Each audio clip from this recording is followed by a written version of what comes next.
బహుళజాతి సంస్థలు ఈ కోకో బీన్స్ నుంచి చాక్లెట్లు ఇతర పదార్థాలు తయారు చేసే బహుళజాతి సంస్థలన్నీ భారతదేశం వరకు వీళ్ళు ఒక ముఠాగా ఏర్పడి కార్టెల్ లాగా ఏర్పడి ఈ సంవత్సరం రైతుల్ని మానసికంగా వాళ్లతో గేమ్స్ ఆడుతూ రేట్లు సగానికి సగం తగ్గించే కుట్రకి జనవరి నుంచే తెరలేపారు. ఆ కుట్రని ఇవాళ వరకు వాళ్ళు విజయవంతంగా కొనసాగిస్తున్నారు అనేది మాకు ఇవాళ అర్థమైంది.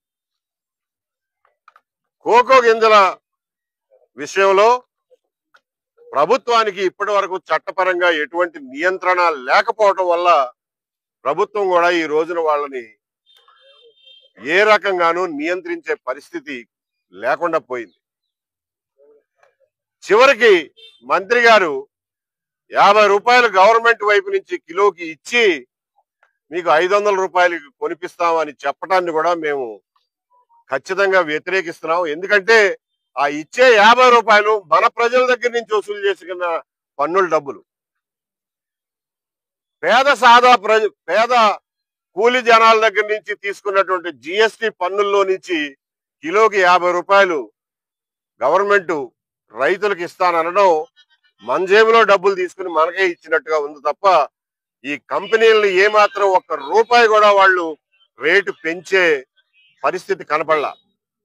కాబట్టి ఈ త్రైపాక్షిక చర్చలు పూర్తిగా విఫలమైనాయి. ఇందులో ఎటువంటి పురోగతి లేదు. వారం రోజుల కిందట ఏదైతే పరిస్థితి ఉందో అదే ప్రతిష్టంభన, అదే పరిస్థితి ఈ రోజుకి కొనసాగుతుంది.